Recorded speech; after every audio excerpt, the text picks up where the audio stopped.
Actually, swap places. Okay. Yes, sir. All right. It is Thursday, July 17th. The year is 2008. We are in Hudson, Ohio. My name is Steve Brown, and I'm here with the Cantigny First Division Oral History Project, and I'm talking to Mr. Richard Rozboril. Mr. Rozboril, can you spell your last name for us, please? Yes, that's R-O-Z as in zebra, B as in boy, O-R-I-L. And where did you grow up? Cleveland, Ohio. Okay. Near East Side. Pretty much the whole, all the way up until I went into the service. Okay, we didn't, the family house. Where'd you go to school? Our grade school was Saint Benedict. Spent a year at a Catholic high school, freshman at Benedictine High School. Okay. They're not supposed to be doing that. Okay, Mr. Rozboril, where did you go to high school? High school, I was a freshman at a Catholic high school, the Benedictine High School, right next to the grade school, actually. And then I finished up the last 3 years at Cleveland John Adams High School. In Cleveland, Ohio. In Cleveland, right. Okay. Anything unusual about your high school years? Anything memorable? Yeah, other than between flunking in class here, there, and everywhere, I took an extra half a year to finish up. So I finished actually in January of 1965, as opposed to would have been normally June '64. Can you tell me about your family? I don't know who my dad is. Okay, the family story is that he was a World War II. He was in the Navy. Nobody talked about it back then. That was kind of one of those things that back in the '60s and whatever. So I grew up with my mother's maiden name, Rozboril. Was raised by my grandfather, grandmother, aunt, uncle, and mom. So. And pretty much routine stuff. Okay, probably played mostly baseball all summer long. You know, that's where you'd find it. You know, the parks were just loaded with kids playing baseball. Doesn't happen like that anymore, but back then it was like that. Never had anything special that I was working for. I thought that I would do something that didn't require a college degree, only because we didn't have that kind of money to go to college back then. So I was looking at being either an accountant or a computer person. Ended up eventually being a computer person that did a lot of accounting work, so stuff like that. So that worked out. But as far as the military or anything like that, never had plans for it. And then you know, the draft and all that stuff happened, and you know, I kind of decided to go on my terms rather than waiting for the government to pull my number, and so I volunteered for the draft. When did that happen? That had been, let's see, February 1st of '67, so sometime late in '66. Okay, I was thinking about it already, and then I finally pulled the trigger. And how long were you out of high school at that point? I graduated in January '65, so that had been about a year and a half, going on 2 years. What had you been doing all that time? Warehouse jobs, grade drugs, learning the inventory process, both the computer and the manual side of the inventory there. I worked at Fisher Foods for all the way through high school and a little into after I graduated, but you could never get any hours with Fisher Foods, stuff like that. So there was nothing special happening for me. That's why, you know, I figured I'd go ahead and get my military thing out of the way. I don't regret any part of that. I really, like I said, I figured I grew up pretty good, because when I went in, I was a little older than most of the guys. I was 21 years old, I think, when I went in. What did your mom think? My mom died as I was getting on a plane going to Vietnam. They had to bring me back. Okay, I had an emergency leave. I was supposed to leave for Vietnam, I think, in November, and she died. She was ill when I was going. But everything was okay. And when I got to Oakland Army Base and Travis Air Force Base, and I got pulled off the airplane. What was her response when you signed up? She thought it was a good thing. Nothing negative. She probably wasn't thrilled about it, but she didn't see anything negative in it. How about your grandparents? Grandparents, my grandma was gone by then. Grandpa thought it was great. He was in World War I. He was an interpreter. Okay, he was from Czechoslovakia. Spoke about 9 different dialects of stuff. Never made it out of Fort Dix, New Jersey. So, but yeah, he thought it was cool. My uncle was Navy, World War II. So it wasn't a bad trip, really. Everybody accepted it. Yeah, everybody thought it was okay. It was a good deal. What was your first stop? Let's talk about the transition from civilian to soldier. Mm-hmm. What was that like for you? Well, seeing as the night before I reported for induction, okay, my buddies took me out to Barron's, which is a low price booze joint where they were mixing wine with my beer fish bowls and stuff like that. So I don't remember too much of what that night was all about. But the next morning, I've always been pretty open to stuff. I mean, gee, this is kind of neat. Let's see what this is all about, because you hear the stories and all that kind of good stuff, and it's actually going through it. So, gee, well, that wasn't so bad, except for the shots. Forget about the shots. I don't want The to vaccinations, you mean? Yeah, you just don't want to do that. Not too often, Don't get it wrong the first time. Let's get it right. But it was like, everybody was new guy. Everybody's got their eyes wide open. We don't know what's going on. And then the rumors were always circulating is, guess what? They're drafting Marines now. They're drafting for the Navy now. They're drafting, for whatever, which was true. I didn't realize it, but I said, just land me in the Army. I'll be fine, doing good. I don't like water. Marines are nuts. Pardon my characterization there, but it wasn't what I expected, but it wasn't terribly bad either. Okay.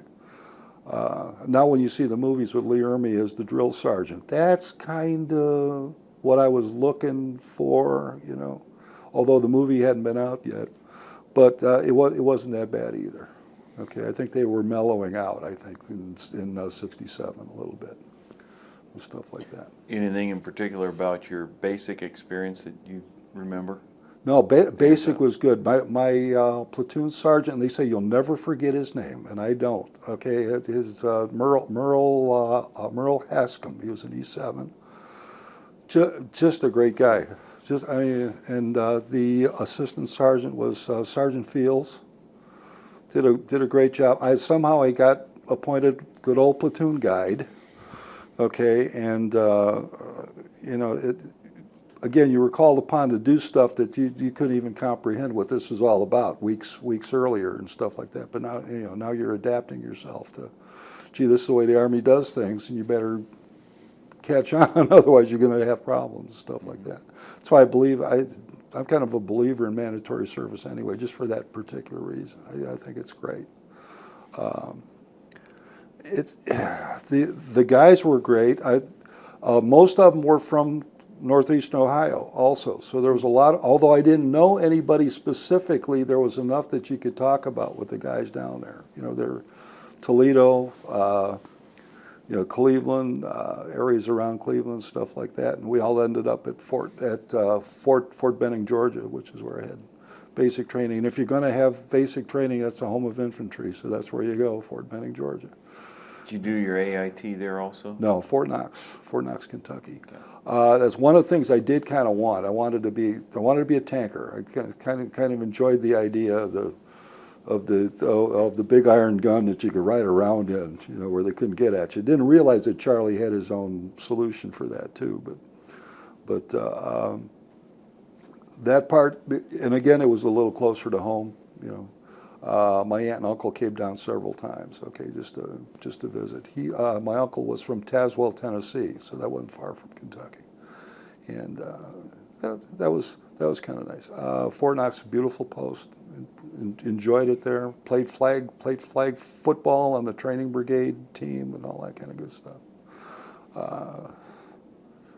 As I said, 2 years in the service, we're busy. I mean, I really kept busy doing stuff. You know, it went fast. So you learned to drive APCs? No, see, that was the interesting thing. Okay, at Fort Knox, okay, AIT tanks, M48 A2Cs. Okay, and then over in Nam they had the diesel versions of that, but I never got to touch one in actual, you know, in reality.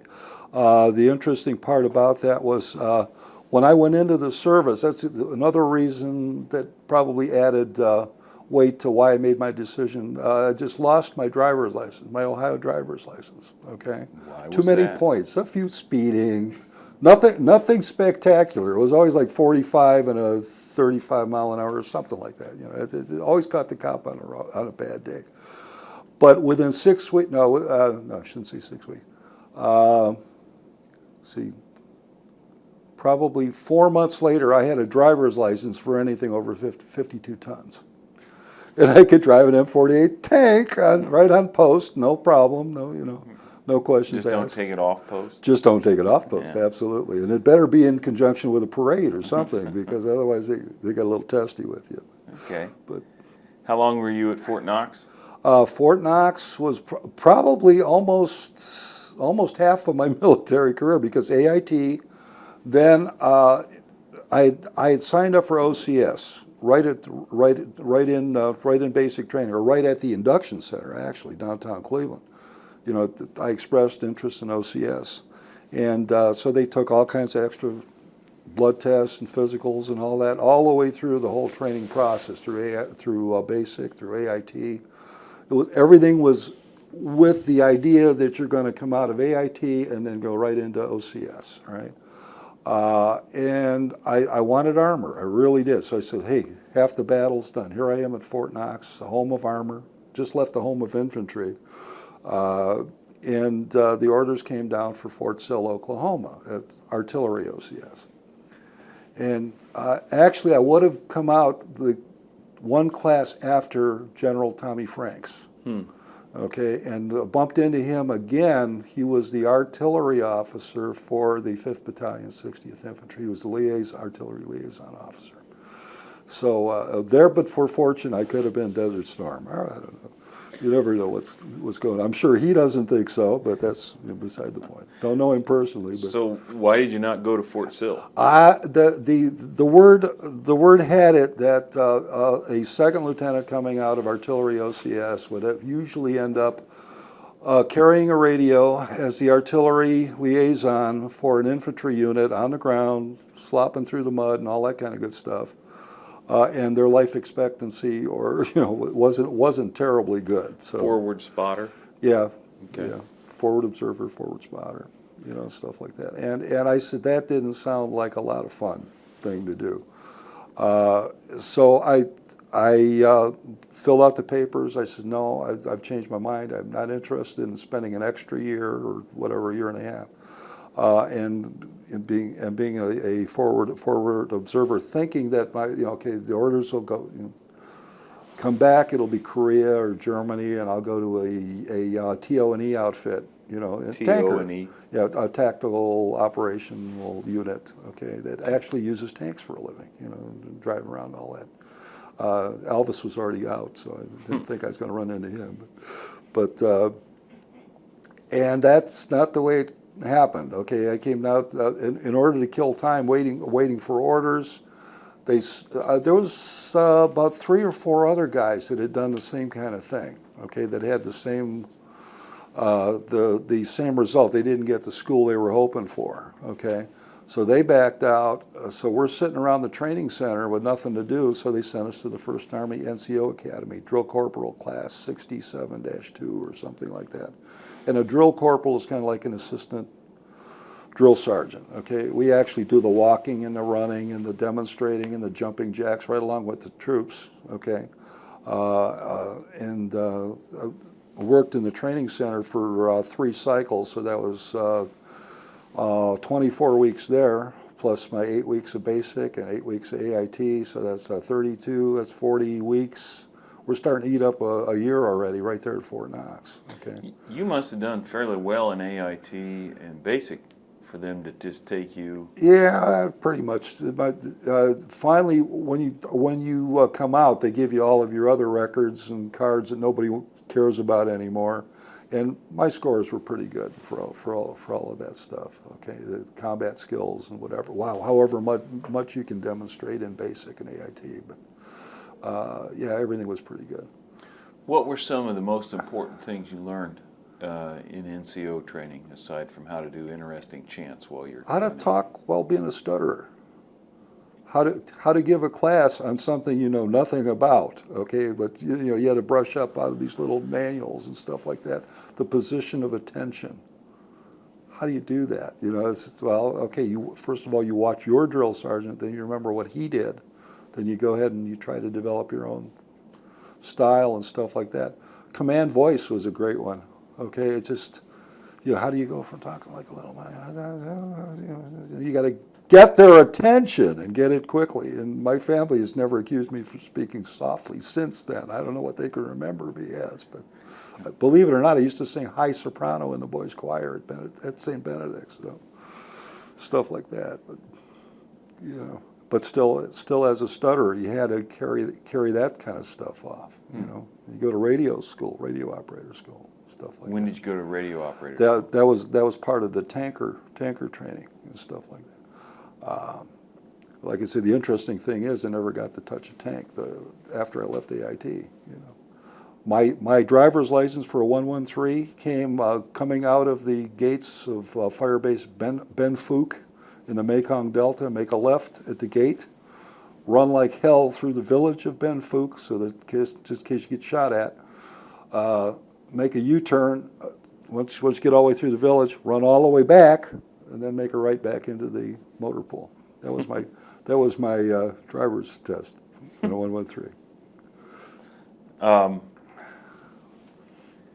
How long did it take to complete your NCO training? That was 4 weeks. It was a pretty intensive. Like I said, you did pretty much everything the drill sergeant did. Okay, and yeah, come to think about it, I can't think of anything that the drill sergeant school would have taught you other than just reinforced it. And now you're a staff sergeant or a buck sergeant, whatever. Okay, it's a little different. And obviously, when you came to the training center and you got your assignments and stuff like that, you did the dirty work part of it. You did whatever the drill sergeant didn't feel like doing. The drill sergeant went home at night. You didn't. You lived with the troops.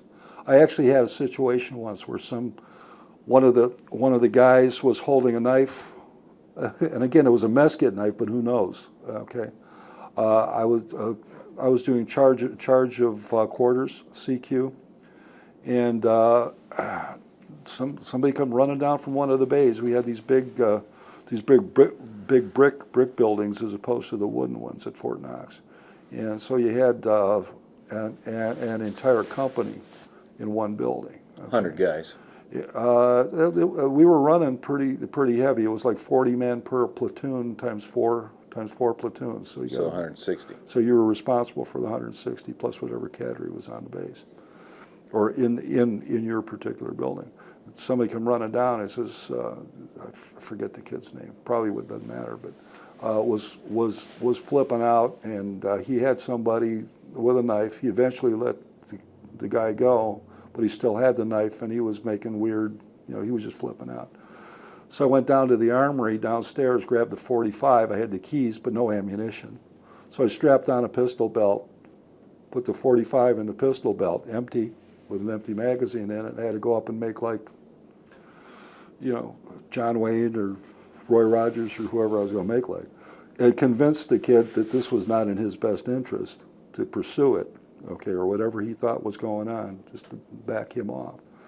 And we called the MPs and stuff like that, and they came and got him. But did you ever find out what precipitated this altercation? No, apparently that was one of the weekends when, that's the first time you go to the PX and actually drink beer.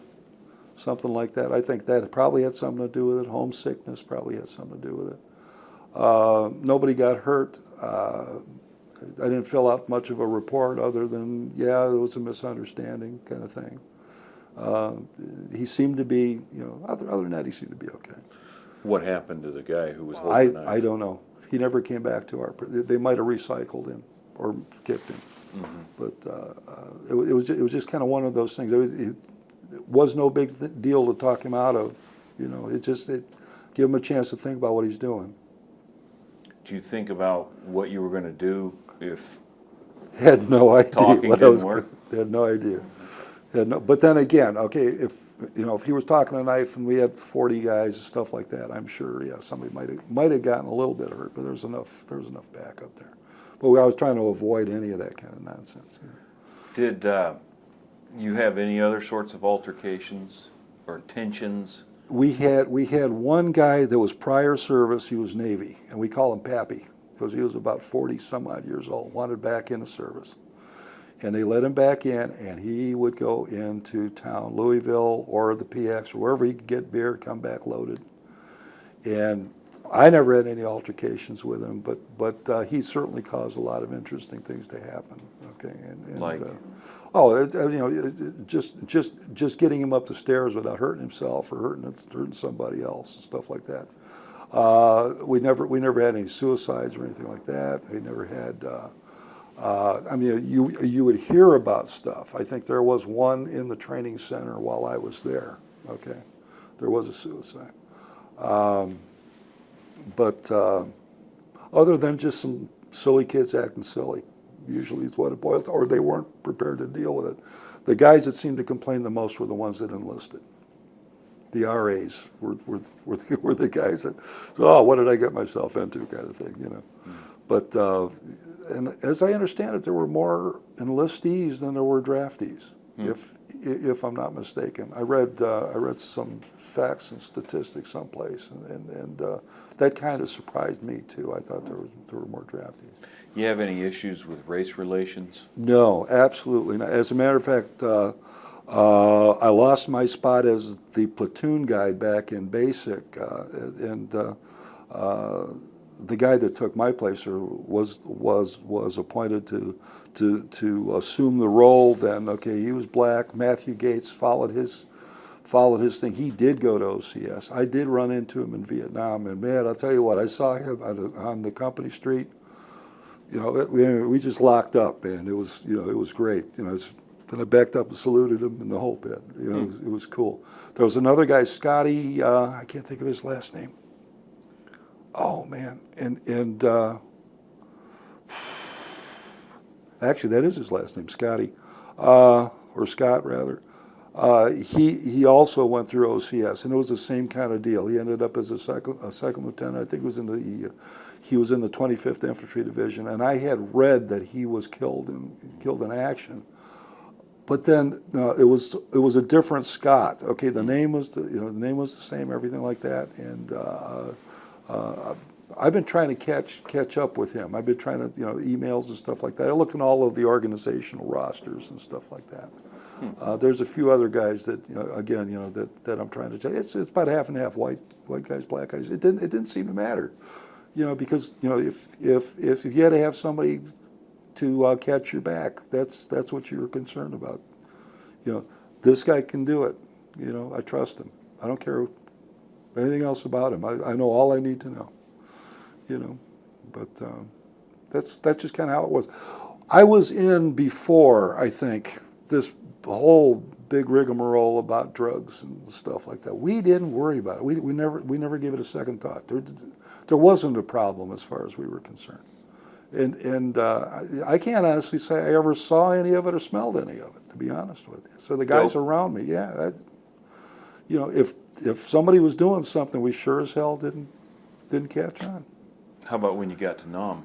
No, this wasn't Nam. Okay. Stateside, no, nothing, period. Okay. Clean as a whistle. Okay, in Nam, like I said, we were too busy doing other stuff.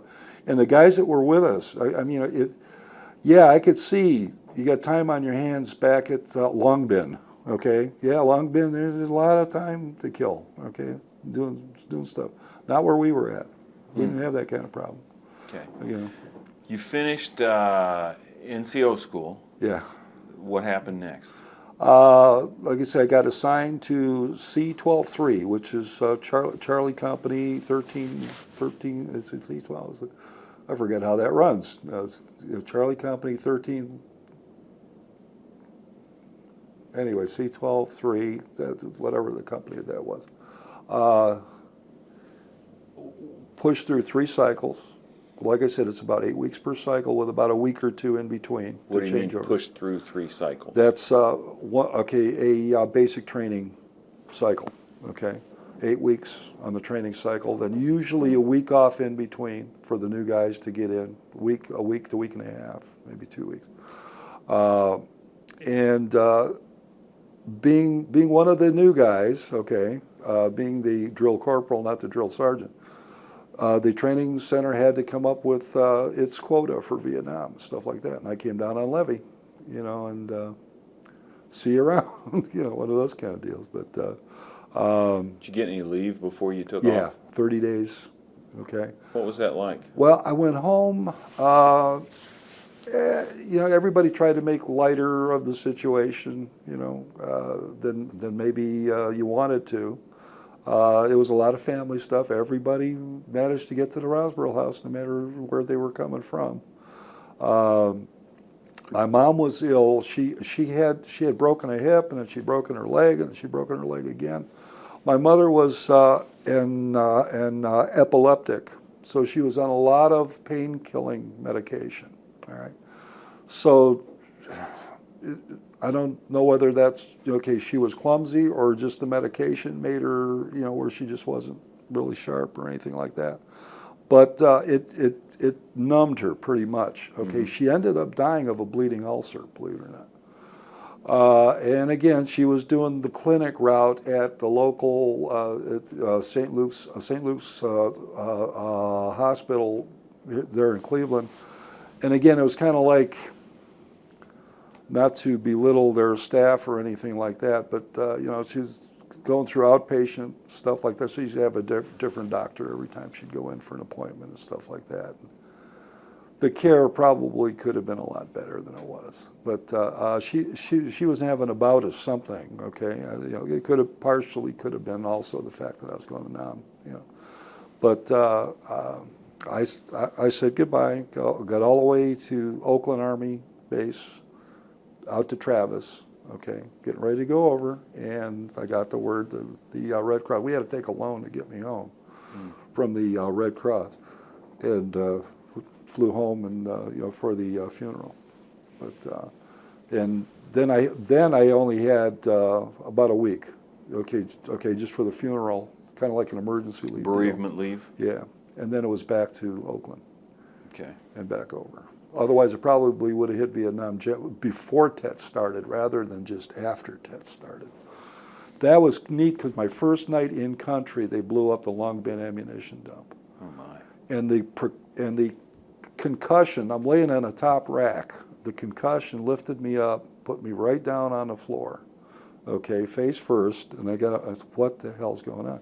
Sappers got through the wire. Okay, as we learned later, initially nobody knew what was going on because we're all, hey, what's this all about? You know, not exactly like Charlie Sheen in Platoon, although the heat business he does a beautiful job with that. Okay, you know, getting off the airplane kind of thing.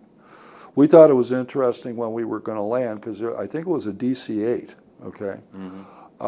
That we went over, and as we were coming in, or the closer we got to Nam, okay, the older the stewardesses got.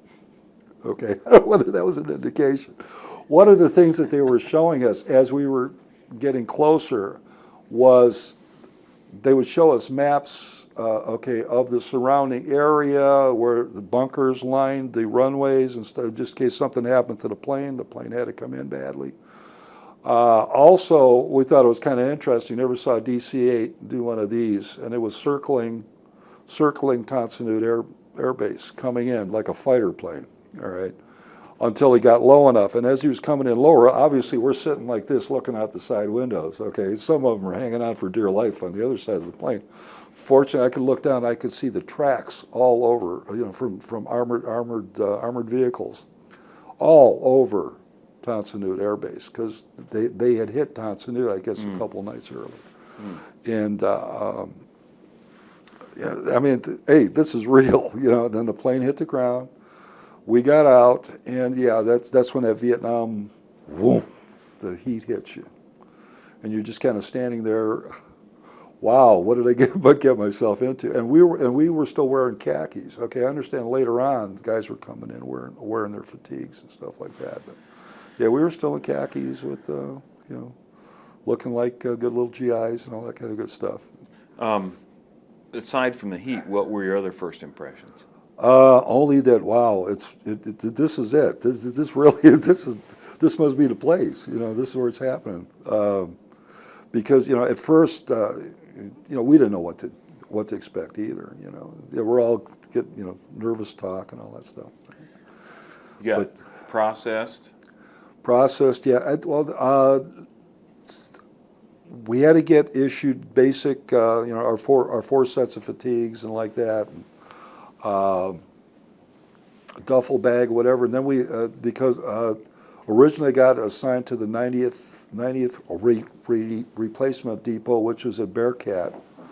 No, I'm sorry, that was at Long Bin. And then they assign you to your division, and then you go to their replacement depot, which turned out it was the 9th Infantry Division where I got picked for. And then we went to Bearcat, which was just on the other side of Tonsonnoot.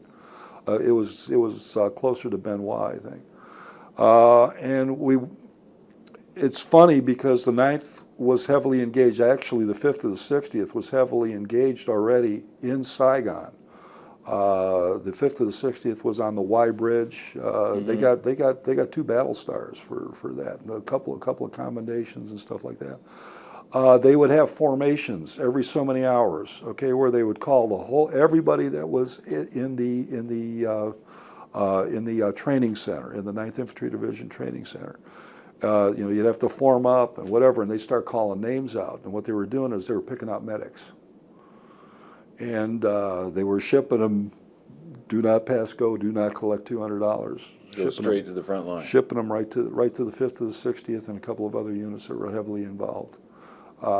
And finally, when they got, meanwhile, going through the training, the 9th Infantry training, they had a whole training center set up where you practiced wading through the water and, holding your M16. We got our M16s, got our magazines. They didn't give us any ammo yet, but we got all the rest of our basic combat gear.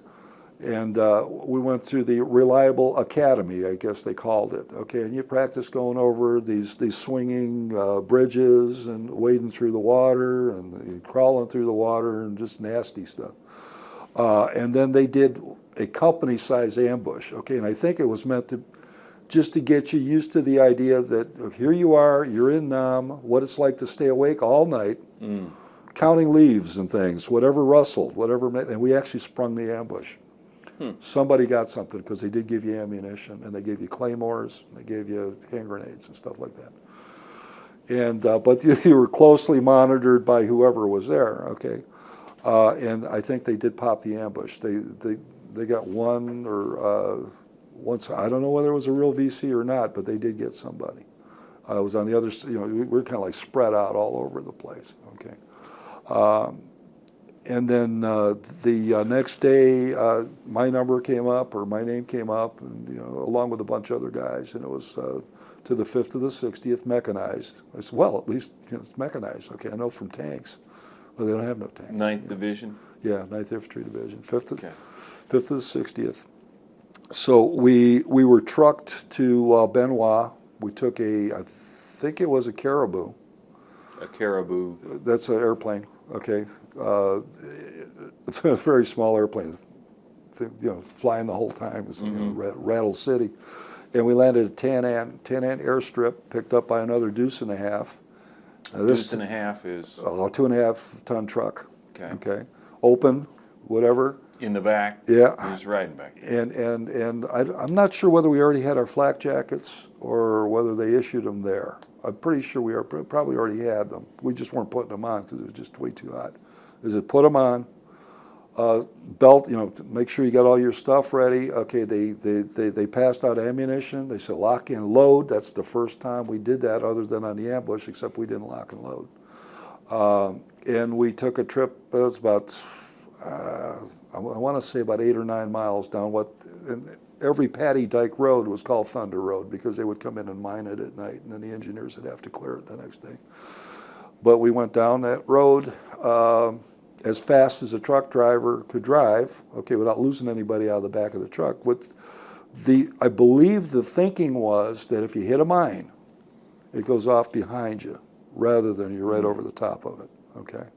So we did that. We wondered why everything's lined with sandbags. We found that out. When we were actually in operations with our 113s, that's why nobody rode inside of them. The 113 was full of sandbags and ammunition, and everybody rode up on top, just in case you hit something. And so the sandbags would absorb the force of the explosion. Yeah. Okay. And you might break your eardrum, but hopefully you'd make out. Problem was sitting up on top of these things, it kind of negates whatever armored personnel carrier you had. Yeah. And really, when I first got there, they didn't have a lot of these shields on the 50s, ACABs and stuff like that. They may on have the had 50s. Please explain the 50 caliber machine gun on top of the APC. M2 machine gun, 50 caliber machine gun, which was, to a certain degree, we used them in the Mekong Delta more like a tank, because that 50 caliber machine gun, and you're sitting up high overlooking the paddies, rice paddies. We owned the Mekong Delta, we really did. And then some of the battalions, I believe the 3rd of the 60th went riverine. In other words, they were on the boats with the Navy doing naval operations that way. We used to support them sometimes, where we'd come in as a blocking force behind whatever they ran into along the rivers, and just to shut everything off. The other problem that we had, however, because of the rice paddies and all that kind of good stuff, couldn't always use the armored personnel carriers. And that was my bread and butter. Okay, I was a driver or a gunner or a radio operator. But I wasn't necessarily an infantryman, although everybody could shoot in M16 and stuff like that. So what would happen was, during the rainy season, when we had a lot of, when the paddies were full, there's a long Patty Dyke road. Basically, they just built it up, okay, and then they come in through with a scraper to make a road out of it and just peel the top off. They'd land Hueys out there, and our guys that would ride in or on the tracks would go air mobile. And the interesting thing about that was, if they made contact, they'd leave 2 or 3 people back with each one of the tracks. Made contact with Charlie, Charlie. Then there'd be 2, maybe 3 of us back. We would bring the tracks to where they were. Okay, we'd jump in the tracks, head on down the road, Thunder Road into Tan An, go up Highway 4. Usually we were working north of Ben Phuc, which was our fire support base, and we would try to join up with them somewhere north of Ben Phuc. And was interesting. You're in the 9th Division. Yeah, this was the 9th Infantry Division, and again, the name of the game was as far you could see as far as you could because of the rice paddies. We didn't have mountains to contend with, no jungles, no nothing, no trees most of the time. So, as compared to jungle warfare, this is very open.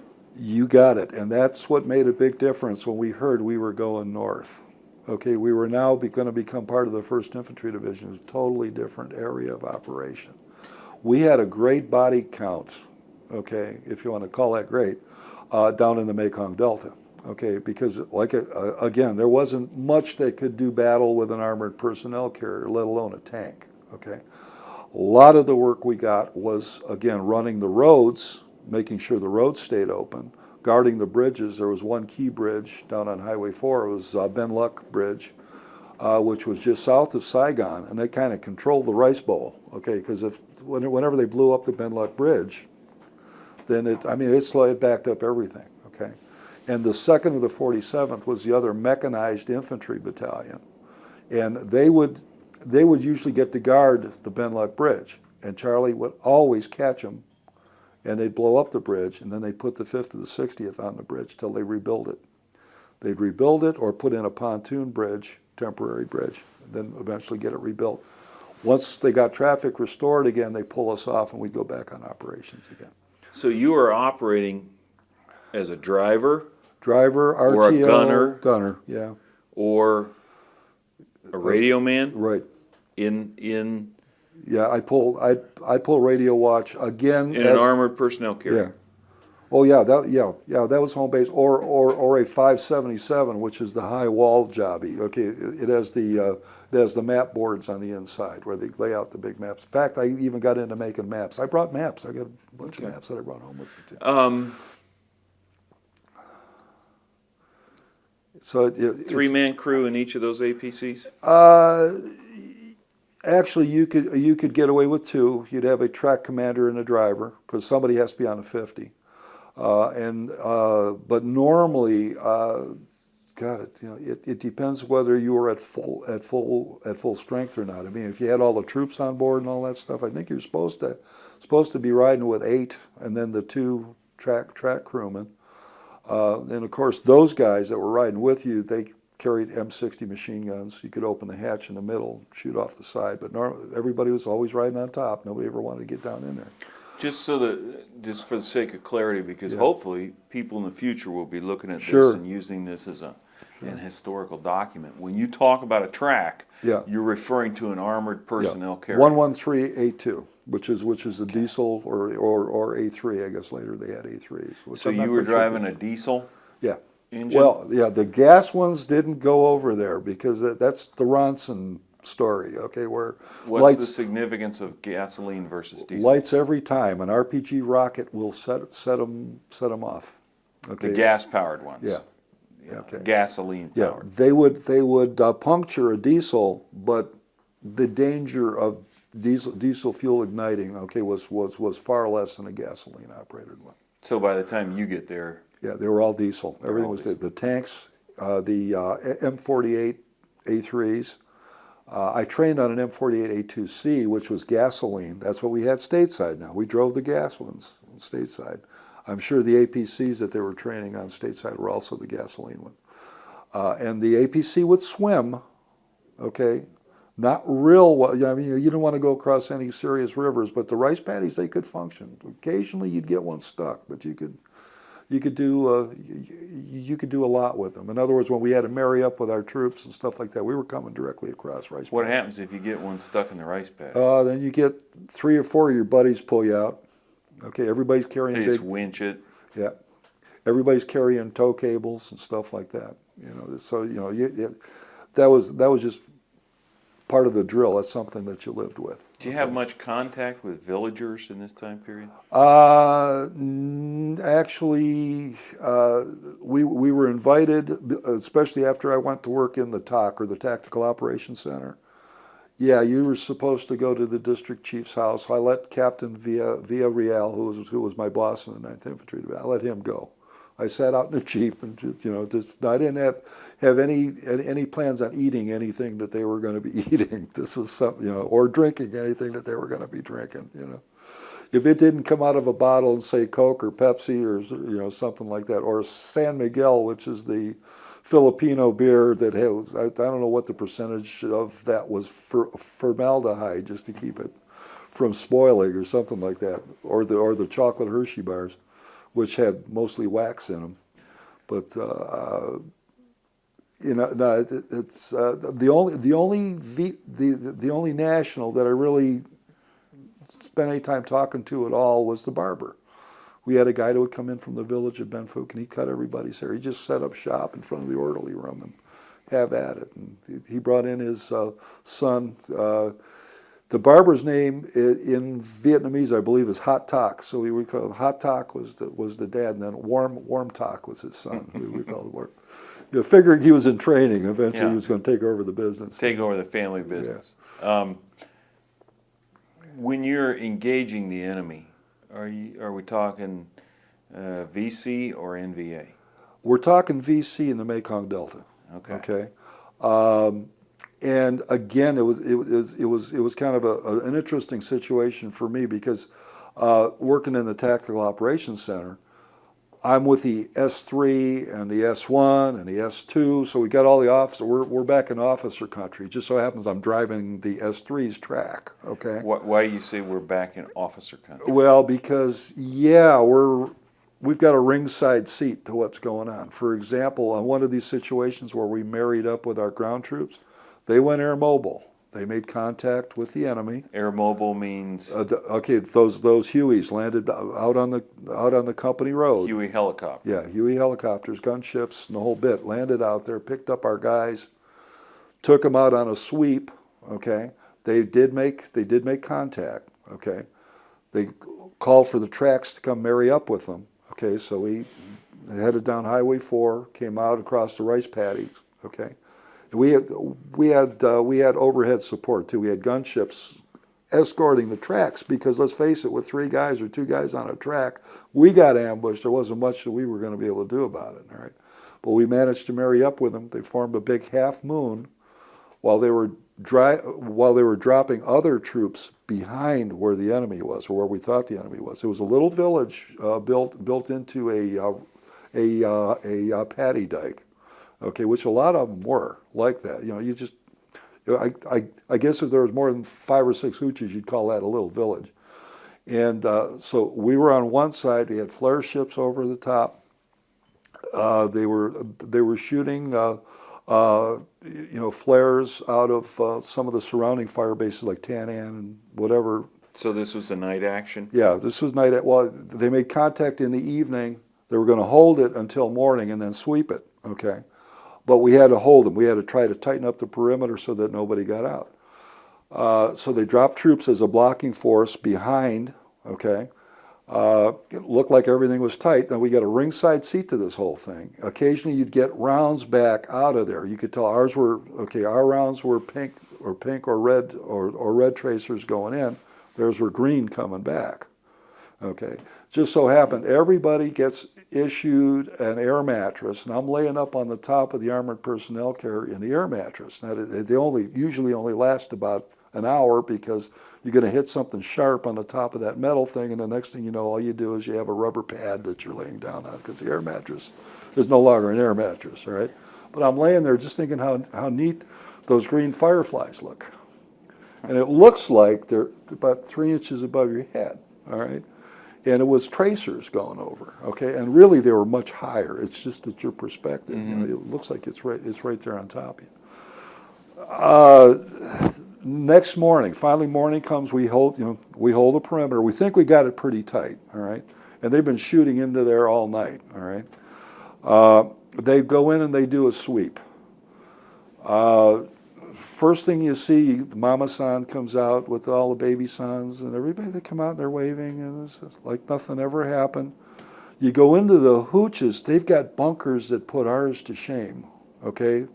Actually, even below the water line, or where you think the water line is, okay? They're down in there, and I mean, this stuff is like cement, okay? We've been shooting the living daylights out of everything above ground, okay? They're hooches and stuff like that are just full of holes, but they're happy as a clam. Didn't find nothing. Not even the brass. I mean, you'd think that they'd get sloppy, but you talk about cleaning up, man. There was nobody there. Wow.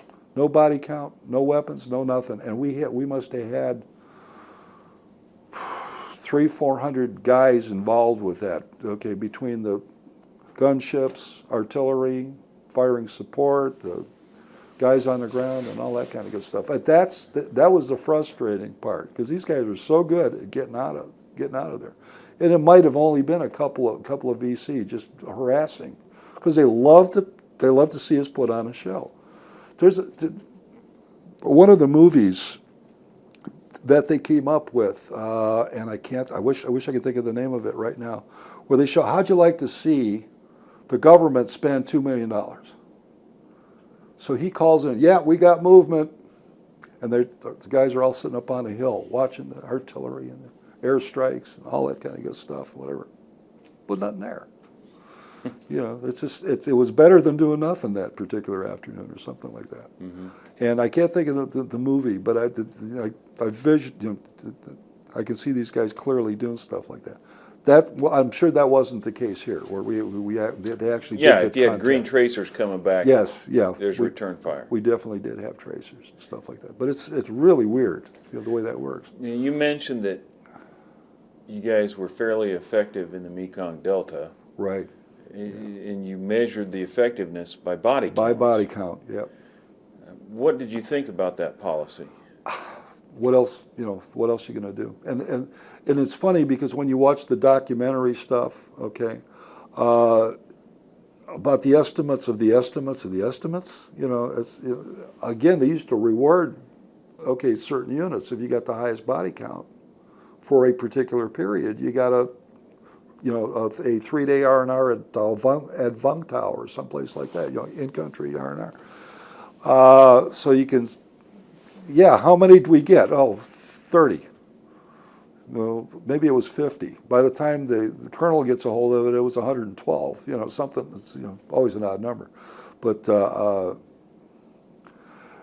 I don't know how else you could measure the success of this. I know that General Westmoreland, again, when you go back through the records and stuff like that, he was criticized very severely for not listening to his intelligence reports.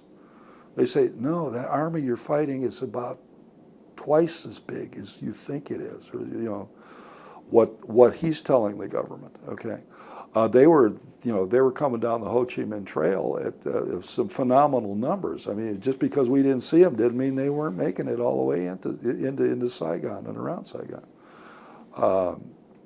By the same token, when you stop and think about what we did to them during the Tet Offensive, I mean, we annihilated the VC as a fighting force. Period. There was, in fact, even the enemy admits that we pretty much wiped them out, and they had nothing left to go with, and to hear about it in the newspapers that we lost.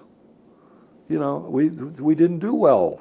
Charlie kicked our ass during Tet. I got the wrong war going on here. You know what I'm saying? From what I could see, everything, it was ugly. And how did you feel about that? About the newspapers? You didn't know what to believe, to be perfectly honest. All you could do was believe what you saw. You trusted the guys you were with. You knew what was going on in your area. The one thing we couldn't measure was the difference it was going to be coming from the Mekong Delta to go up to the First Infantry Division of Lai Khe, the Iron Triangle just to the left. Mm-hmm. Okay, as you're facing north, the Iron Triangle is just to the left. You go up north. We went up to Lac Ninh, which is where when the final NVA push came, it came right through where we sat. I mean, we sat right on those hallowed grounds. I got pictures of, the clay and all that stuff. I was wearing goggles, driving all day and stuff like that. We're digging holes to put the armored personnel carriers in. I said, this is crazy. Why are we burying? Then we found out why. It's Terre Rouge. Does that name mean anything to you? I think I've heard it. Yeah. Okay. Earth. Sure. Yeah. Red clay from Lac Ninh and Lac, all that stuff. We worked with the Rome plows for a while. On 13. Pardon me? On Highway 13. Yes. Thunder Road. Right. Can I back you up a second? Yeah. Can I sure. back you up a second? Let's go back to the whole body count thing. Yeah. And the thing is, in lieu of saying we have taken this geographic amount of territory, we killed this many people because you guys weren't trying to take territory. But you're right. We never took anything. It immediately went back. Okay, or we pulled out. The Iron Triangle is a classic example. I don't know how many times that was swept, cleared, blown up, every bunker they could find. They got more craters. I think we were helping them dig. We were loosening the soil. We were helping them dig tunnels. All right. How did you feel about that process? We go in, we wipe these guys out, we pull back, and then we got to go in and take the same territory again. More than that, what bothered me is when we had to later on in my tour, okay? And again, the tour seemed like it was 5 years. It's hard to believe it was only 11 months, 23 days, 16 and a half hours. Well, later on in the tour, we were calling for permission to fire back. That was nuts. We had to call the district chief to get permission. We've taken rounds from such and such a village. We'd give them the coordinates, this, that, and the other thing. Usually we got it, more often than not. Occasionally we didn't. Now, why would was the village thought to be friendly? Yeah. Or was it thought to be Cambodian, or what? No, it was thought to be friendly, or there was something going on, okay? There was another operation going on, okay? At least that was the word we got. We had an incident in the Iron Triangle where we were set up again to clear, sweep, whatever. That's where the guy was in a listening post. He fell asleep on his microphone. Okay, one of the signals that being on radio watch, you'd call around to each of the listening posts, each of the ambushes that you send out every night. Okay, you'd call around to them rather than having them say anything. What you would do is prompt them. Okay, if the situation is negative, break squelch twice. In other words, you didn't want to have just an accidental, noise on the radio. So if you got one, then you would start talking them through it. Is it something in the wire? Something going on? What do you see? This, that, and the other thing. The thing that makes that a little bit more intense was the fact that the night before, a similar small NDP, okay, the First Night Infantry defense position. Right, yeah. In the Mekong Delta, there were fire bases, because if you were going to put a bunch of troop simplers, you had to dig up the dirt, raise the level of the place, because otherwise the monsoon would soon make you a rice paddy again, all right? So that's why they strictly had to work with fire bases down south, okay? Where up north, yeah, you could set up a little quicker, okay, where you just kind of dug your defensive position, your foxholes, whatever you want to call them, build small bunkers, whatever. We used to carry chain link fence. Down south or up north? Up north. The chain link fence, what you do is you'd put the stakes in the ground around the front of the track, because all the tracks are facing out, okay, and then you put up the chain link fire out. Right. And then what you do is you put up the chain link fence around the nose of the vehicle so that the 50 could still traverse over the top of the chain link fence. But an RPG, if you were being shot at, would explode on the chain link fence. It would not hit the 113. And you guys did that every night? Did that, yeah. Usually what you do is you'd set up for two days, maybe 3 days. Sometimes maybe a week. If you were running the roads, like Thunder 1, Thunder 2, Thunder 3, you'd set up for a little longer, because what you would do is you'd have a few more troops with you. So you'd send out your ambushes every night, you'd send out your listening posts every night, so you didn't worry too much about being snuck up on. But like I say, there was a situation where a similar setup to what we were working got hit and got overrun, okay, previous night. So we were real sensitive to what was going on. And when I got a single squelch on the microphone, right away I'm on the other radio talking to battalion and the colonel. He's scrambling gunships and stuff like that, thinking we may have something. They may be coming to get us now, whatever. And I'm talking faster and faster. I don't know whether the pitch of my voice went up or whatever, but he says, calm down, calm down, calm down. Next thing you know, we had Puff the Magic Dragon overhead, which was C-47. Airplane? Yeah, with the minigun. We had flare ships, okay, circling, and they were shooting flares from the surrounding fire bases. Usually, whenever you set up a fire base, each fire base is set up to where they can cover each other. Okay, so they're interdependent, so they can provide cover. Prior to the sun going down at night, what we would fire in would be DEFCONs, which the artillery officer, he'd stand up on one of the highest tracks he could find, and what they would do, he would call in real honest to goodness artillery rounds, and they'd shoot them in around us, and he'd mark it on the map so that if something bad happened, he could say, give me a round at position 1, 2, 7, 9, whatever it was. They didn't have to work it in. They already So it's knew. like sighting in a gun. Exactly. And they would have predefined positions that he would use. Okay? And so it's, all this stuff comes together that theoretically provides you with, Kill. okay. I'll get it. This is, we've had a little brief interruption due to a lighting situation. This is still, we're still with Mr. Rozboril. It's July 17th, 2008 in Hudson, Ohio. Let's go back and let's get dialed back in on the 9th Division experience. We kind of wandered into the 1st Division, and that's great. Sure. But let's go back to the 9th Division, because we talked about body counts. Mm-hmm. Mm-hmm. Tell me about the first time you saw a dead body.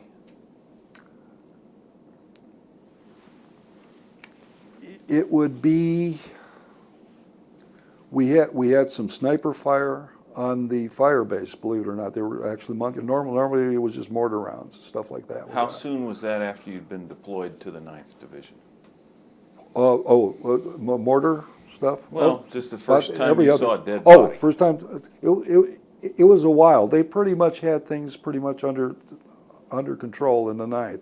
Like I said, the action back when I came in country was up near Saigon, so they had pulled it. I just have to surmise that they had pulled virtually every Viet Cong they could get their hands on back up to Saigon. Okay, but they weren't monkeying, with us, out in the boonies. All right.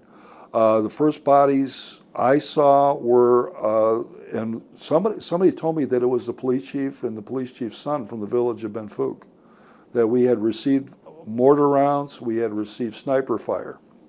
So they sent a sweep out, okay, and they drug them back in to the base camp, okay. The two bodies. Yeah, the two bodies. I got pictures of them too. That's What did you think? I don't recall even having any feeling about it, and I can't tell you why. I later on, again, because of where we were at, officer country, we didn't see a lot of it either. Okay, so we spent a lot of time talking about our guys getting hit and who didn't make it, and calling in KIA reports, WIA reports, wounded in action, killed in action reports, but not actually getting to see them, okay, up close and personal, because When they was were the already first time gone. you saw American dead? American dead would have to be in.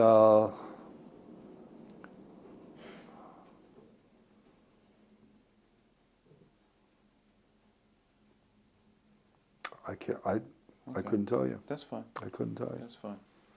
Do you remember what your thoughts were when you saw American dead? There was a couple of guys that I knew that I heard were killed.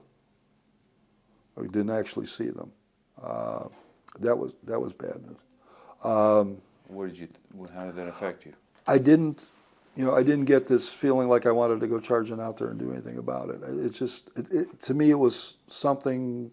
It was them or us, and unfortunately they got the wrong end of it. One guy felt particularly bad about. He had taken, okay, I went on R&R, okay, to Hawaii, because I didn't want to go any place else. The United States, or as close as you get to the United States, that's where I wanted to go. But Sergeant Huckabee took my radio, rode with Major Smith. Got shot 3 times, 1 in the head. And this would be in the 9th? No, this was already in the First Infantry Division. Okay, this was up near Loch Ninh.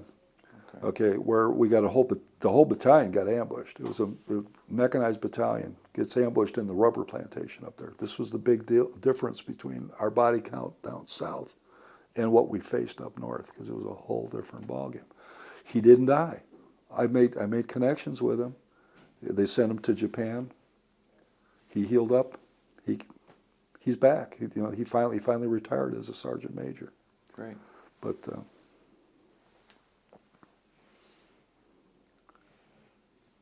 We're going to reload Sure. film.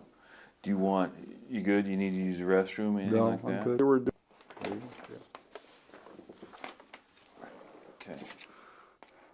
So where were you in relationship to this? Down here somewhere? No, all of the above. No, I mean with the ninth. Oh, yeah, with the ninth, yes. I'm following the lead tank in my 113, and the rule was stay in the tracks of the tank in front of you. I mean, Then you know you're not going to hit him on. well, if somebody's going to hit it, it's going to be him, and he's much more equipped. Okay, but they had a tank in the lead, and tanks out on the two flanks, and then two tanks in the back.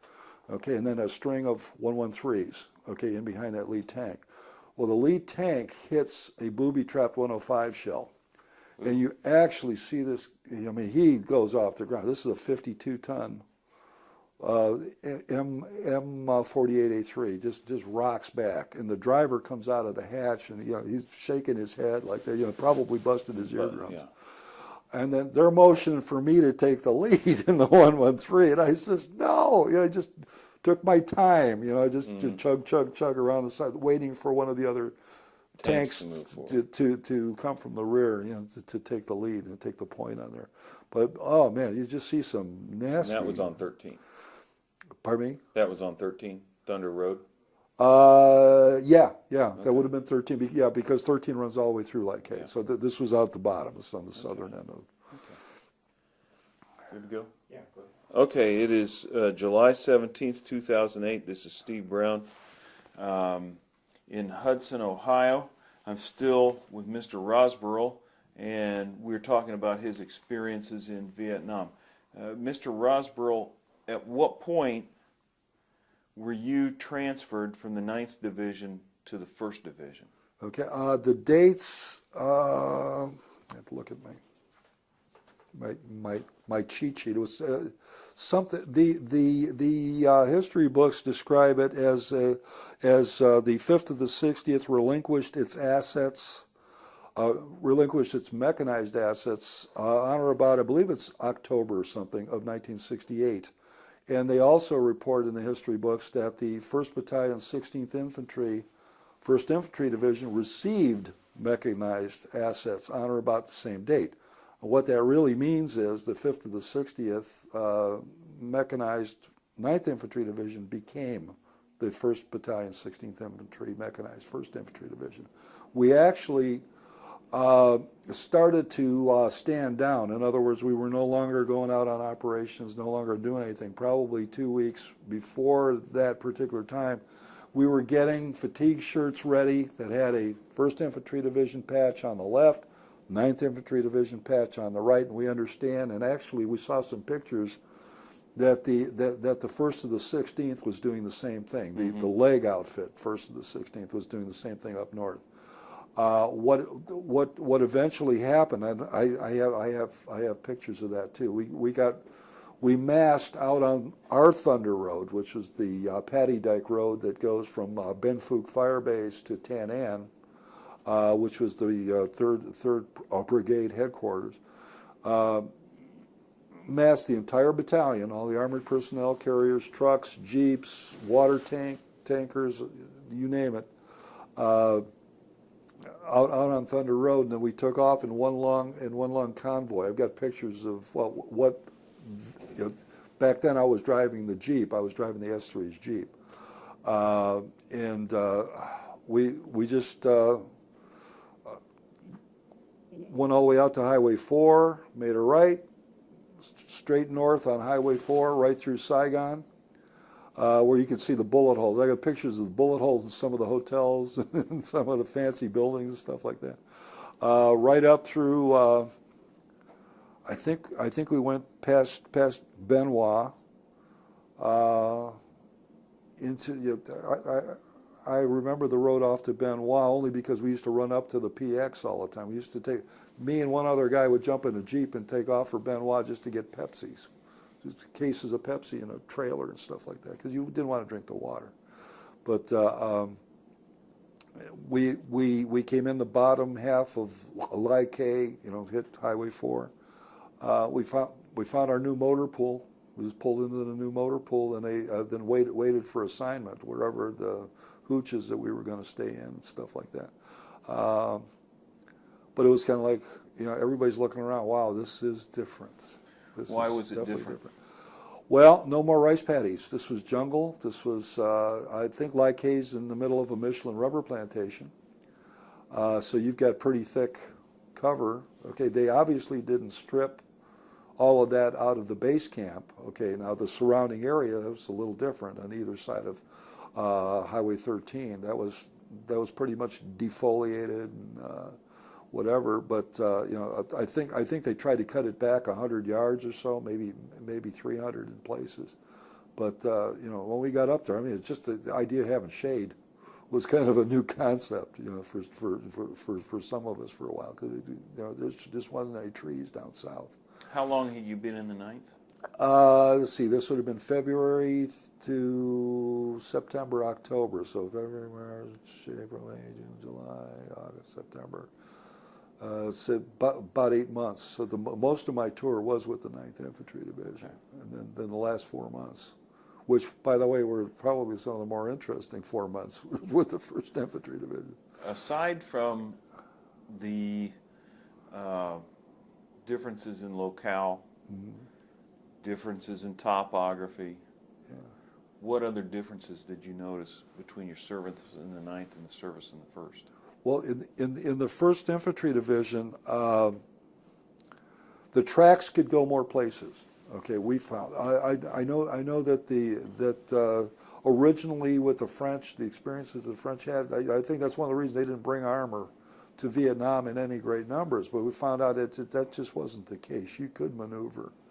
The problem in the rubber plantations, or real deep jungle, you couldn't traverse a tank. Okay, the main gun on a tank, you're pretty much locked in if you got between two big trees. There wasn't much you could do about it.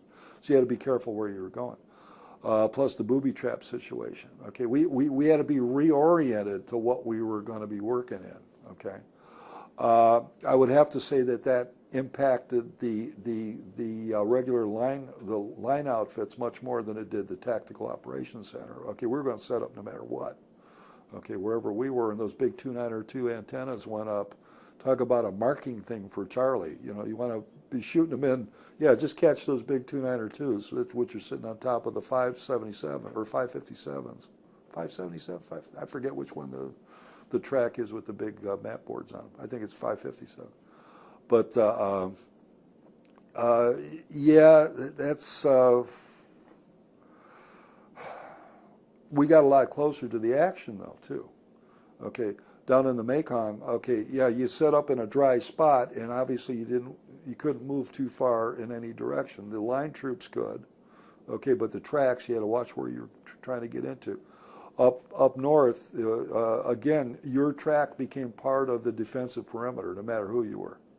And that would be the time frame that you're talking about. You set up an NDP. Right. Everybody points out, and you run the fence around the track. Exactly right. And some units did a mad minute right at sundown, which means everybody cut loose with everything they had. 50 caliber machine, just spray in the woods, wood lines, trees, whatever. If Charlie's out there, anybody's out there, you're sending them notice that yeah, we're ready, ready to go. We did not. Okay. Whether it was because we came from the 9th Infantry Division, I don't know. That wasn't part of our deal. Okay, we didn't do the mad minute. We did fire in the artillery rounds, okay, the spotters and so on and so forth, okay, all around the perimeter, so that you didn't have to wonder about, okay, yeah, we know we've got movement at that location. Let's call a direct artillery strike right now, stuff like that. Did you participate in roam plow operations? Yes, we did. Road clearing. Yeah, and we would set up, and really the roam plows worked around us. Okay, and again, being part of the TOC. Okay, usually you had a colonel, major, somebody like that running that area of the operation. You became the message center, if you will, relaying messages, sending stuff back and forth to higher up. The interesting one, we sat in one spot for about 3 days. Once the plows had moved enough or cleared enough, okay, we were getting ready to move out. I'm backing my track up, okay, to get it out of position, and somebody happened to notice I'd been sitting on a bunker. Sitting on a tunnel opening. So we just backed it up. We backed it up to where the 50, where you could train the 50 on the entrance. A couple of other tracks on either side, pulled up. We called for tunnel rats. Okay, we couldn't stay. Tunnel rats were the guys that were trained specially to go into the tunnels, see whether they could come up with. Okay, see if they could find any documents, any bad guys. It was a legitimate tunnel opening. There was a small tunnel complex there. We found out they didn't find anything. It was pretty clean. But we sat there for 3 days, never spotted it. Never spotted it, and it was right off the trim vane on the front of my armored personnel carrier. It was really, and it was a weird feeling. I mean, had that have been a spider hole, or had there been a bad guy down in there, or something like that, he could have, just about anything. Okay. What was the longest period you ever spent out in the field without coming back in? Almost the whole 4 months that I was with the First Infantry Division. What we did was we moved from spot to spot because of the thunder. Okay, working off fire a highway base to fire base. Yeah, working off a highway. Well, no, actually, we counted a fire base as being hey, this is neat. Maybe maybe I can sleep tonight because there's more guys to pull guard. But the NDPs were usually about a company of infantry. You'd have a company of tanks, which I think were 5 or 6. I'm not quite sure. I know the 11th Armored Cav was configured a little differently. But see, we brought the infantry. The 3rd of the 5th usually served as our tanks. All right. So you put the two together, and you kind of have a cavalry unit going on there.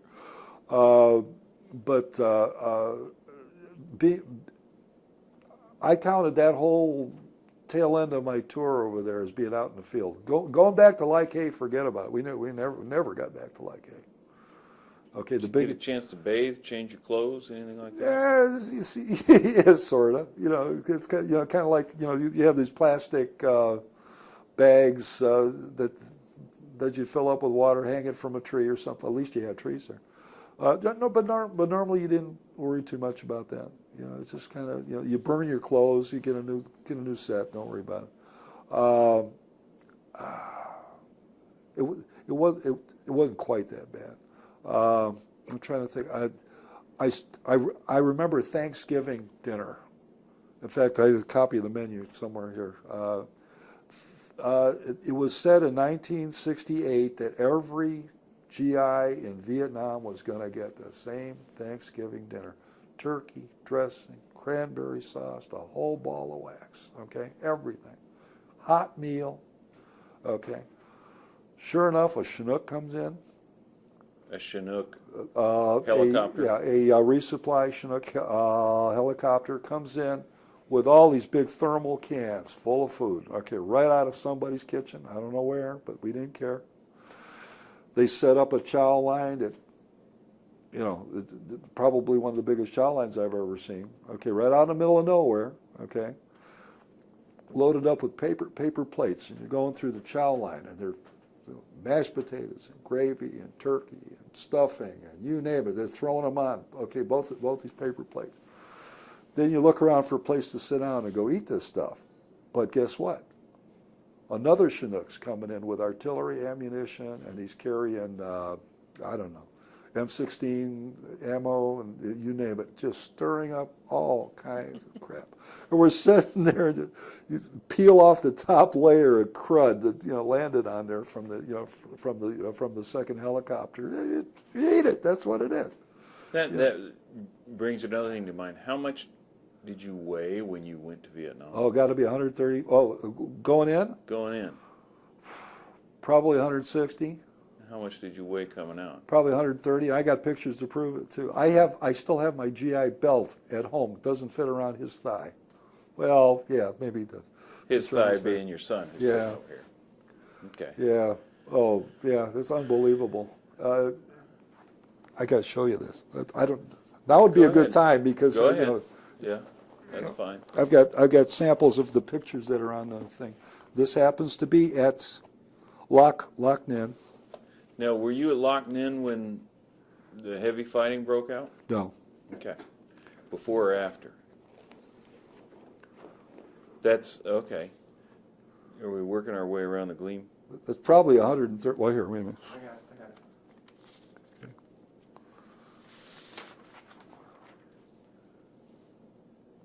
Yeah. That's you, where are you at in this picture? Locked in, I'm standing off the back of one of the 577s, 557.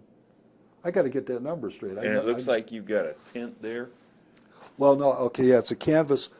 What they did, okay, the plows dug out slots, okay, for us to drive the command tracks in. Okay, one of them will pull in, one command track usually pulls in, the other track will back in, and between the two, we'll string bars up with canvas over the back Okay. of it, and that becomes your operation center. So you got a little tent? Yeah, but it's like 8 feet below ground, Okay. kind of thing. So that's you at Locked In. That's me at Locked In. And it's 21 years old at the time? 22. 22. Yeah, this would be the back end of the tour. Full of piss and vinegar. Yeah, I don't know, but I won't go that far. Okay. Then let's see. Here's from down in the hole. Oh, that's after it's been excavated? Yeah. You back the thing down in? This is my 113. That's the one I was responsible for. Okay, which was the S3 operations officer track. And that's the gun turret on the top? Yep. Well, let's see. Wait a minute. No, gun turret. No, actually, that's a little bunker that we dig in front of the PC, and we put one of the M60s in there. Okay, the 50 caliber. Okay, wait a minute. Let me ask you a couple questions. You got two, looks like upright poles there. What are those? Those are ANGR. I forget what the number is, but they're the radio antennas sticking up on the top. Those aren't the biggies. Okay. The 292s usually go right on the top of the big map tracks. Okay. Okay. We either set those up right in the dirt or we put them right on top of the track. I think in this particular case they went right up on top of the track. This is a Sergeant McCullough. I think it's Jim McCullough. E5. I'm trying to think here. We got some with the yeah. Here's a guy that got shot up for me. He took my radio. Huckabee was his name? Yeah. So, Sergeant Huckabee, but he pulled through. Do you know where he is now? Yeah, I've been in touch with him. As a matter of fact, he sent me a little. That's what this email is here. Okay, because I saw his name listed with the 9th Infantry Division users group. So I said, "Are you the same guy that blah blah blah blah blah blah?" That's what this email is here. And then he replied. Okay, I said, "What happened when I came back from R&R? There was no 1st of the 16th anymore. They were totally split up, fragmented, or scattered all over hell. Company here, company there, whatever. They were what I didn't realize at the time, that was Thunder 1, 2, and 3. They had taken the 1st of the 16th and divided it up. They were the infantry support for the tanks running the roads. Okay. Okay. It's just that, you come back from R&R, you get to base camp, there's nobody there like, hey, okay, where did everybody go? And the next thing you know, they're saying, okay, take that truck out to Thunder 3 or whatever, whichever one I ended up at. And that's when you start to put pieces together. Well, where'd everybody end up at? All that kind of good stuff. But this is describing that he took a hit right above or just below the eyebrow, actually. And another, I forget which, but he ended up in Japan, he pulled out, made out. But ended up retiring as a sergeant major. He did? Yeah. Okay. That was kind of cool. But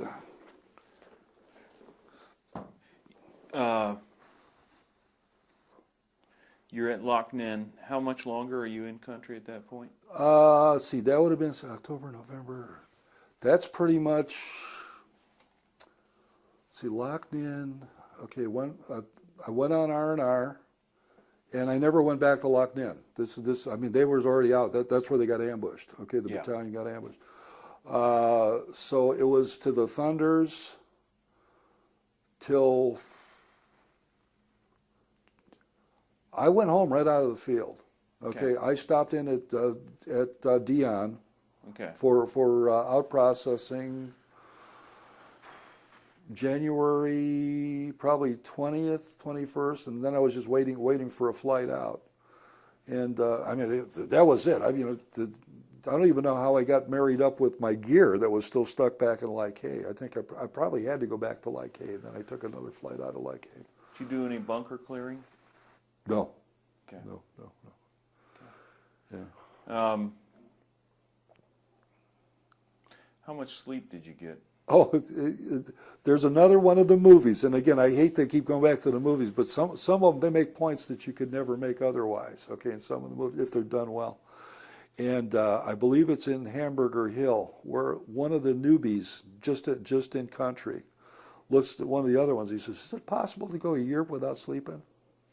And you honestly think that, gee, did I sleep last night? I don't remember. I mean, it must have been with one eye open because I don't actually recall getting up rested or anything like that. But I don't particularly feel tired because I'm used to this, I guess. The one nice thing about traveling in an armored personnel carrier or a tank, you can carry a lot more goodies with you. Okay, if you want to call them goodies. And in one particular case, now up north, okay, with the First Infantry Division, you could carry cots and stuff like that. Okay, down in Mekong Delta, it didn't do you much good because it would be floating no matter what you had.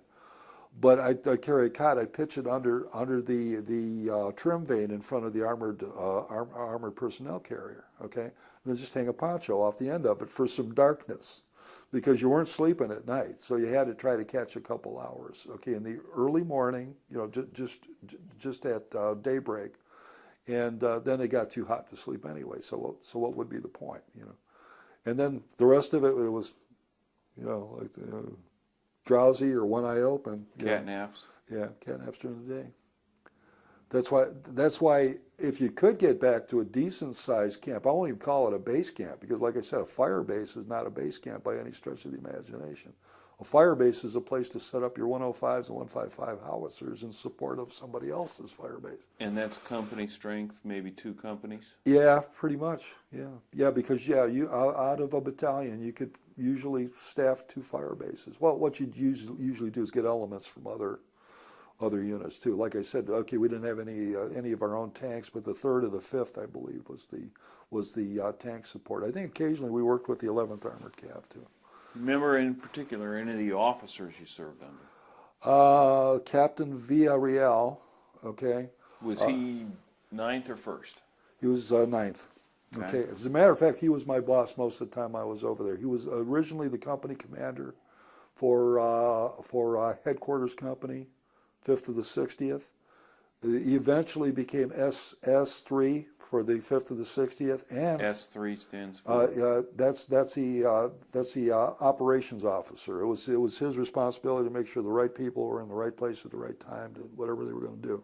They work up the plan of action, whatever they're going to have. And then for a brief period, I believe he was the battalion commander. Okay, still as a captain. Guy was good guy. Just a super guy.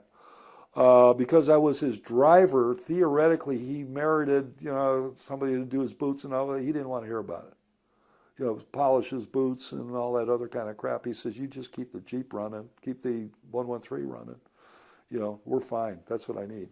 Do you know about any other officers who expected their boots to be polished? Oh yeah, most of the. I shouldn't say that. Let's say major and above.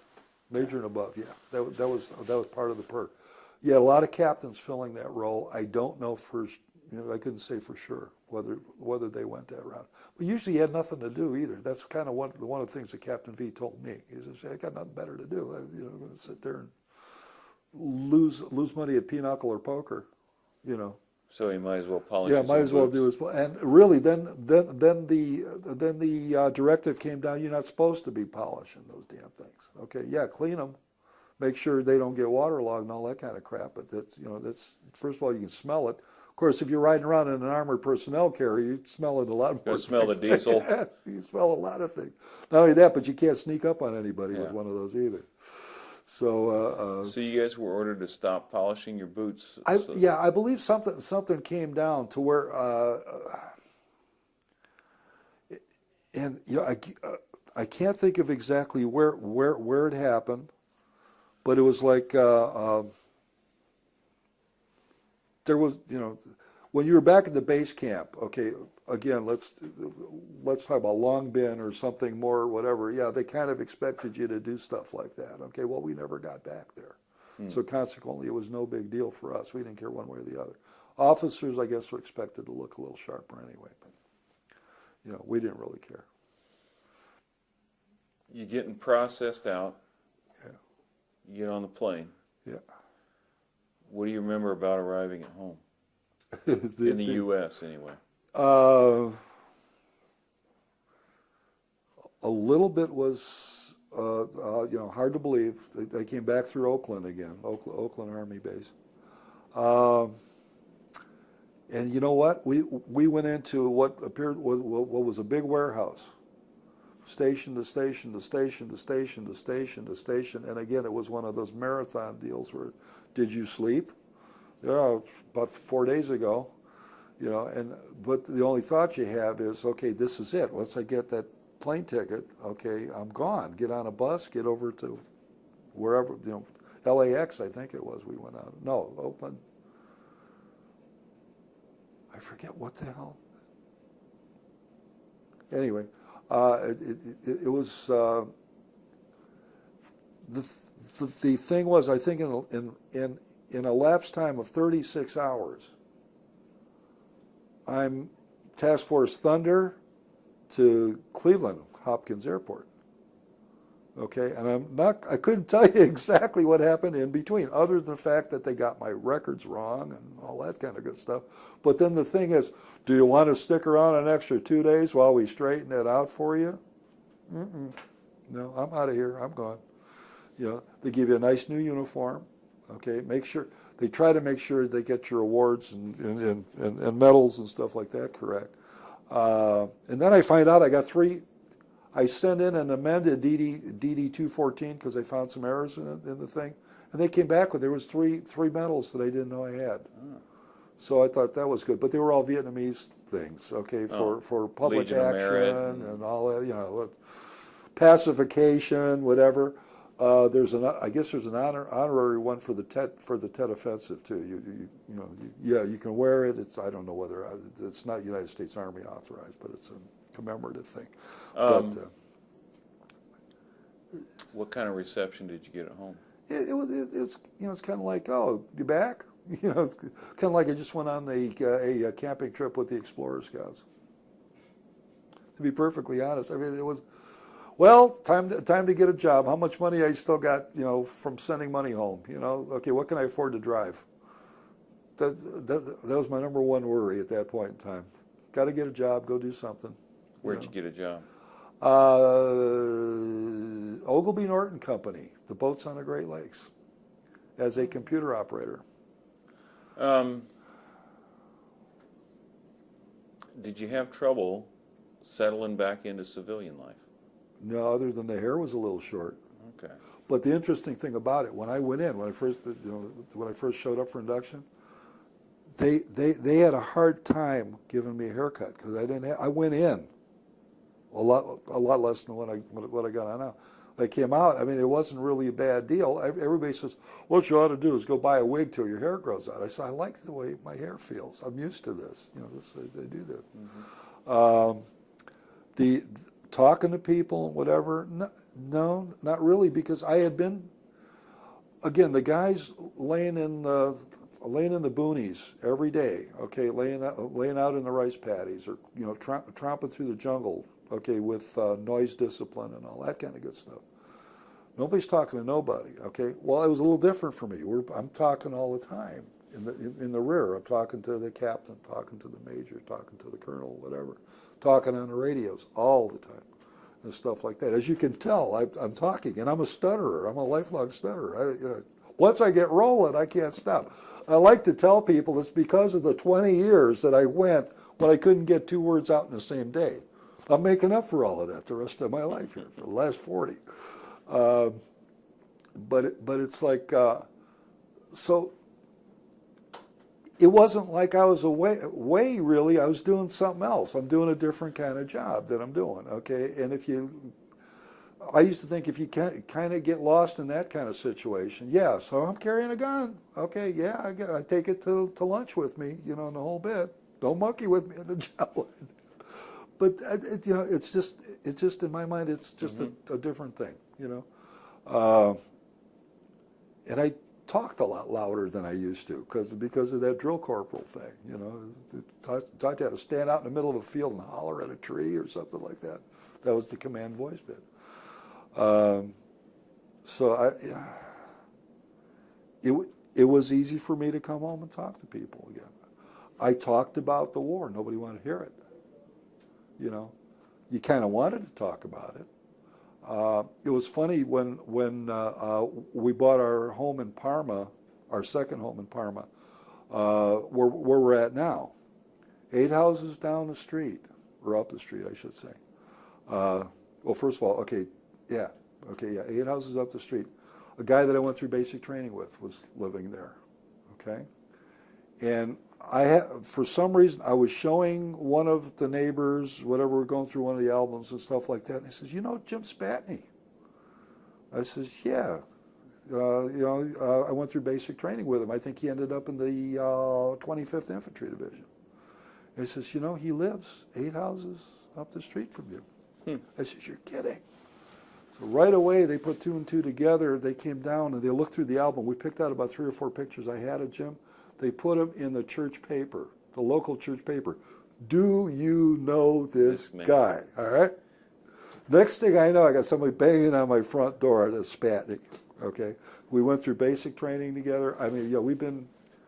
I haven't talked to them in a little while. They moved out of the neighborhood, but they're still in Parma. This is just one nice guy. I mean, I can remember stuff from those 2 years that I can't tell you what happened last year. I just retired at the end of the year from National City Bank. The only thing I can remember about National City Bank right now is the stock just went right in a dumper. I mean, big time. Savings investment plan is for nothing, you know. But the 2 years in service, I mean, AIT, you know, basic training, whatever, like it was yesterday. Why do you suppose that is? I don't have a clue other than the fact that it just made that big of an impression. Everything that I'd been through, because it did a lot of things. Some guys in 2 years in the service didn't do anything but try to stay out of the brig. I mean, you know, no, I was into it. So it was a formative period for you. Yeah, it really was. You know, 21, 22. That's why, you know, I firmly believe in mandatory. Everybody should do 2. What do you think was the most important thing you took out of your time in the service? My skin, I guess, would be one.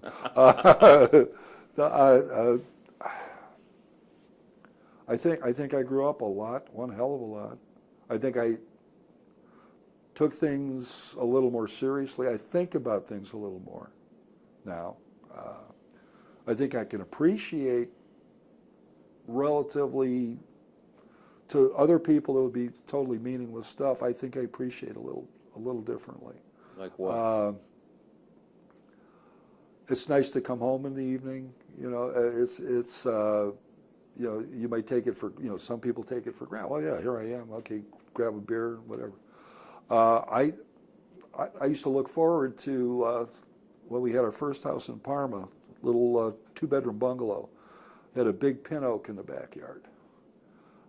And it shaded the whole backyard. And it's like driving through a time zone, okay, just into the back. Okay, it's dark back there. And I used to remember a bright sunny day driving in the back and just, gee, that is really sharp. That is really slick. It's cool back there, you know, sit back on the patio, you know. I can do nothing better than anybody I know. You know, I just enjoy it. You know, where I don't know how it would have been otherwise. Some people just can't get satisfied with anything. You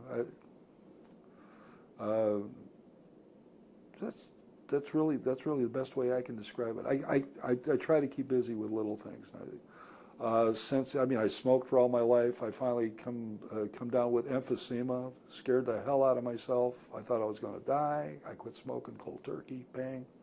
Thankful I'm still here. I don't breathe so good. That's why I retired at 62. Too many people kicking off at 56. You know, I didn't want to be one of them. You know, or you know, I made up my mind. 62 is about all I want to push that, and maybe I'll get to enjoy some of the other. You know, whatever. Didn't like what I was doing either at National City Bank. But is there anything else that I failed to touch on that you think is important that we need to talk about here now, or that you'd like to share? Any experience? Any? let's see. We did the where we thought we were getting overrun by a guy sleeping on his microphone. Yeah. Trying to think of the really highlights. But again, there's a lot of highlights. At least I think they're neat.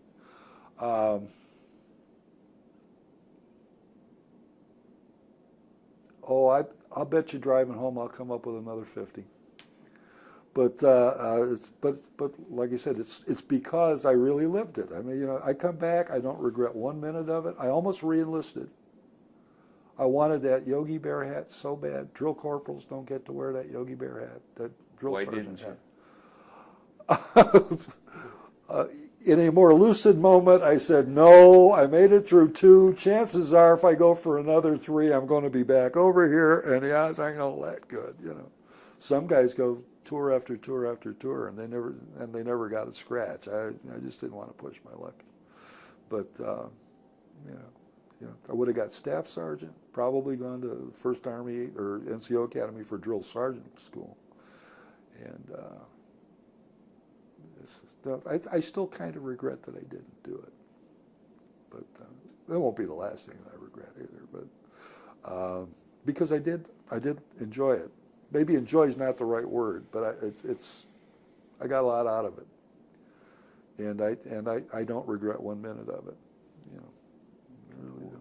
Mr. Rozboril, on behalf of myself and my family, and the Cantigny Foundation, Ball State, we'd like to thank you for your service to your country. I appreciate you giving me the opportunity. I love this. I love this thing. You know, it's neat. Thank you. We need to get it right. That's for sure.